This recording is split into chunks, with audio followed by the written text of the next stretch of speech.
गोड़ लगतनी समाचार बटुए चौगाई से बड़ा खबर आ रहल बटुए। साड़ी अझुराइल मच्छरदानी में धनिया गिरली चूल्हानी में जगह पो कहानी हो गई साफ। सदर अस्पताल में छोड़ दिहली अंतिम सांस। खबर का बटुए सब बताई भोजपुरिया समाचार। चैनल पो नया बानी तो अभी सब्सक्राइब करी, देखला के बाद शेयर जरूर करी।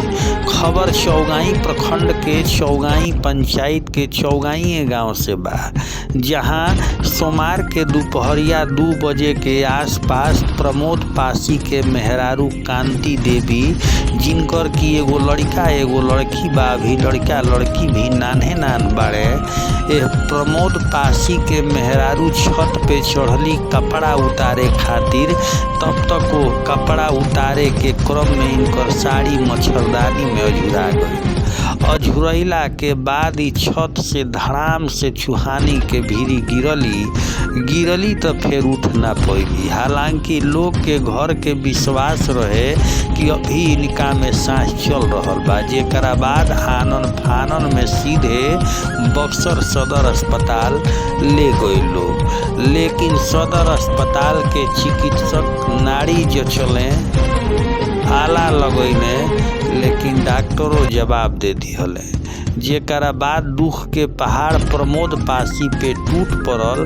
काहे से कि ई औरत जेकर नाम कांति देवी बतावल जा रहल बा, अपना पीछे एगो नान लड़का एगो नान लड़की के छोड़ के दुनिया से चल बसली। प्रमोद पासी बतावत रन कि छत तो गइल रहली हा कपड़ा उतारे खातिर, लेकिन इनकर साड़ी अझुरा गइल।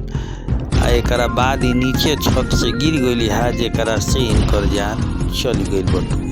यही से कहल जाला कि कब केकर जान निकल जाई, कब केकर इस साथ छोड़ दीही, केहू नहीं खे जाना।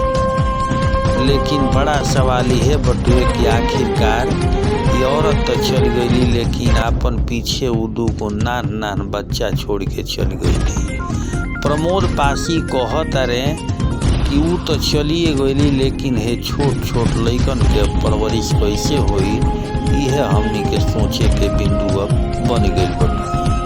भोजपुरिया समाचार सबसे निहोरा करी कि कम से कम एहतियात बरती। अगर घर के छत के रेलिंग नहीं खे तो संभव होखे तो रेलिंग बनवा दी, ताकि आवे वाला समय में राउर परिवार सुरक्षित रहे, राउर घर बार सुरक्षित रहे। धन्यवाद।